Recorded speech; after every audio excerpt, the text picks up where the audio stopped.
Hey, my name is Steve Keller, and I wanted to talk a little bit about the Healy frequency device and its ability to do an aura analysis, i.e. chakras, and people's Christian faith. Now, a little bit of my background is I spent about 25 years in holistic health, but I've also been a Christian since a very, very young age. I've gone to Bible school for 2 years. I'm married. My wife is really called into ministry. We're both very active in our church. I am a certified emotion code and body code practitioner, which think Christian inner healing meets quantum physics. I've been doing that for quite a while. Many of my clients are practitioners.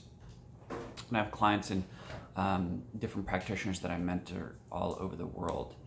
And one of the things I do quite a bit of is kind of integrate some things that are a little bit outside the traditional Christian box and integrate them with a Christian worldview in an ability to impact people's connection to God's kingdom. And I want to talk a little bit about auras and chakras and people's response to that.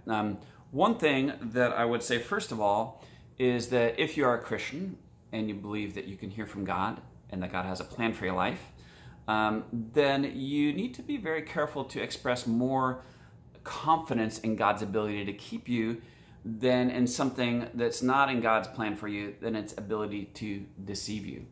And I find often Christians, they want to do everything right, and they're so scared of some things they don't understand that often they apply spiritual meaning to things which don't have spiritual meaning, right? Here's an example. Something may happen to a Christian, and then sometimes what they do is they over-spiritualize it. Oh, the devil attacked me, I got a car accident. Look, that can happen sometimes, but maybe you got in a car accident because you were distracted on your phone.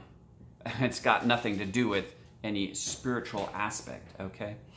And when we're dealing with auras and chakras, one thing to understand is there are things that you can measure energetically in people, the different energy centers of the body being one of those. And what happens is the people who discovered it and understood it, because they have a certain spiritual religious belief that they combined with that, then what people often will look at that and go, since it's combined with this spiritual religious belief, then it invalidates the accuracy and helpfulness of it, which is not at all accurate. So I have found in my own practice that getting an understanding of auras and chakras for people is actually very helpful in seeing where I am in my spiritual walk and being able to very accurately shift things, okay? For example, I'll do it right now for you. So I've got the resonance scan pulled up, and I've got my Healy. And if I pull up myself and I do an aura, record my aura, which is very easy to do. So I'm just gonna hit record aura, and it will come up with a picture, okay? And then I hit the analysis of it, and it'll give me a snapshot of it, okay? And I can do a couple things with this.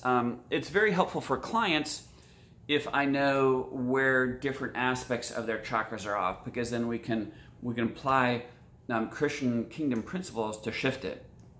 For example, if someone's throat chakra is out, your voice is your personal power. If someone's throat chakra is out, one thing I might have them do is confess, that to reconnect to certain principles. Okay, for example, in Genesis, in the Hebrew, it says, and God made man a speaking spirit, just like God. So when your throat chakra is out, you've stepped out of the authority and power you have as one of God's children.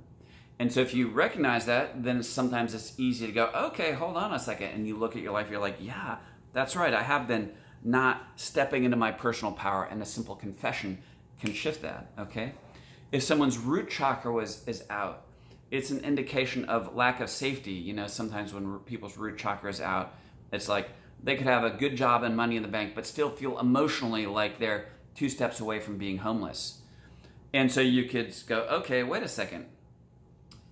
I'm not supposed to live by fear. God's not giving me a spirit of fear, but of power and love and of a sound mind. And you can confess, you know what? God loves me and I love God. And as I meditate on that, that perfect love casts out all fear. And you might look and go, wait a second. Are there things in my life which I'm allowing to supersede God's ability to keep me safe? Okay, and you can recognize that and deal with it. But also I'll give you a good example. Okay, there was a young man. There's a video of two young men singing together, and this young man runs an aura chakra analysis on this man, and he says, "Hey," he goes, "what did it say?"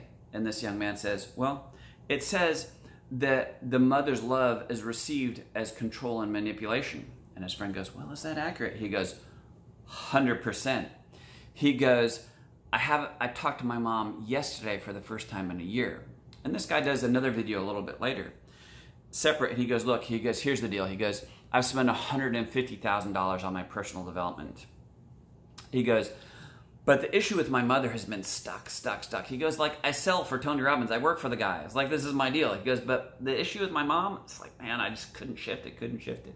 He goes, the insight the Healy scan gave me, and then the frequency, right? So unforgiveness has a frequency, love have a frequency, peace has a frequency. So he goes, the frequency that it delivered and the insight combined, that I saw my mother for who she really was and what she'd really gone through, and I forgave her and I let it go, right? So it's like, one of my spiritual mentors, Kenneth Hagin, once said this. He goes, the natural and the supernatural combined to make a mighty force for God.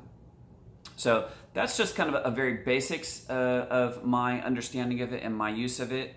Again, you know, if you're a Christian, one thing Jesus said, he said, look, he goes, there's nothing made that I didn't make. Everything came from me. So when we see something, understand that, you know, evil has no creative ability. It only has ability to pervert. So when you see something that you can accurately measure, like auras and chakras, understand that that is part of God's creation. Now, can it be twisted and perverted in a way that harms people? Of course, everything can. Hello, sex, right? It's like, can be one of the most damaging, perverted things out there, or one of the most powerful things to connect people, right, in a spiritual way. And so what I would suggest doing is, if you're kind of freaked out about it, express confidence in God's ability to keep you and your ability to make beautiful decisions. Look at it as something that simply is in God's creation, and see how you can connect biblical principles to it to make you more connected to God's kingdom. Anyways, hope that's helpful. If you have any questions, just let me know.